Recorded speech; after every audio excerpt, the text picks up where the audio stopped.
কিন্তু টিকেট দিয়া দায়িত্বটো মই লোৱা নাই। কাৰ্বি আংলঙত পুনৰ ক'ৰবাত উচ্ছেদ হ'ব নেকি আকৌ? আমি এতিয়ালৈকে আমি সিদ্ধান্ত লোৱা নাই, কিন্তু আমি যিবিলাকৰ বেদখল আছে সেইটো আমি কাৰ্বি আংলং অট'নমাছ কাউন্সিলৰ ৰেভিনিউ ডিপাৰ্টমেণ্ট আৰু ফৰেষ্ট ডিপাৰ্টমেণ্ট আৰু অফিচাৰ্ছবিলাকক আমি পঠাইছোঁ। কোন কোন ডিপাৰ্টমেণ্ট যে ক্ৰচাৰ হৈ আছে সেই গোটেইখিনি আমি আইডেণ্টিফাই কৰি আছোঁ। কাৰ্বি আংলঙৰ 5টা সমষ্টিত কিবা নতুন মুখ দেখা পোৱা যাব নেকি এবাৰ বিধানসভা এইটো কেন্দ্ৰীয় সেই সিদ্ধান্ত ল'ব। টিকেট দিয়া মানুহটো মই কাৰ্বি আংলঙৰ হাইকমাণ্ড বুলি ক'লেতো আপুনিয়ে নহয়। মইতো শিকাই দিয়াৰ কাৰণে মই কষ্ট কৰিম, দিনে ৰাতি কাম কৰিম। চৰকাৰী গৌৰৱ গগৈ আহিছে, তেখেতৰ এই কিবা প্ৰভাৱ পৰিব নেকি বিজেপিত?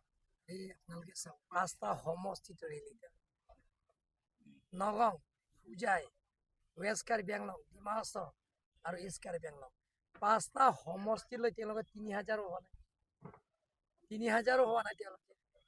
গতিকে আপোনালোকে চাওক, কাৰ্বি আংলঙত দিনে দিনে বেলেগ বেলেগ ৰাজনীতি দলবিলাকত ত্যাগ কৰি আমাৰ ভাৰতীয় জনতা পাৰ্টি যোগদান কৰি আছে, আপোনালোকে দেখা পাইছে। কিন্তু টিকেট দিয়া দায়িত্বটো মই লোৱা নাই। বিধানসভা সমষ্টিৰ নিৰ্বাচনৰ আপোনালোকৰ বিৰোধী দল বুলি কাক ভাবিছে? বিৰোধী দলটো এতিয়ালৈকে আমিতো দেখা নাই। যোৱাকালি আপুনি নিজেই কৈছে দেখোন, APSLC মিটিঙৰ 2000 মানুহ হোৱা নাই। 26 MSC সমষ্টিৰ পৰা আহিছে আৰু সমষ্টিৰ নাম এটা দি দিছে। 1 নম্বৰ আছে দৰামলা কনচেন্স পৰা আৰম্ভ কৰি দুৱাৰবাগুৰিলৈকে, কিন্তু মানুহবিলাকৰ 2000 হোৱা নাই, 1000 ওপৰ হৈছে। কংগ্ৰেছ 3000 হোৱা নাই। গতিকে আপোনালোকে চাওক, অট'নমাছ কাউন্সিলৰ পৰা অলপ তলত কৰিব। এই বছৰৰ ভিতৰতে আমি প্ৰথমীয়া কেমাং 1.0 1 লাখ আমি পটা বিনামূলীয়া পটা দিয়া হৈছে। অহা যোৱা অলপ তলত কৰক। লগতে খোৱা বোৱা আৰু পটাও গোটেইখিনি ফ্ৰী আমি কাৰ্বি আংলং অট'নমাছ কাউন্সিলৰ পৰা দিয়া হৈছে।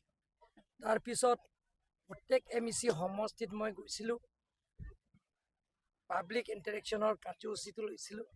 সেই সময় ৰাইজে আমাক কৈছে আমি পটা পোৱা নাই, সেইকাৰণে আকৌ পুনৰ প্ৰথমীয়া কেমাং 2.0 জৰিয়তে আমি আকৌ 1 লাখ মাটি পটা, 1 লাখ পৰিয়ালৰ মাটি পটা দিবৰ কাৰণে আমি সিদ্ধান্ত লৈছোঁ। কাৰ্বি আংলং অট'নমাছ কাউন্সিলৰ পৰা এই বছৰৰ ভিতৰত আমি 2 লাখ পৰিয়ালৰ মাটি পটা বিনামূলীয়া দিয়া হৈছে।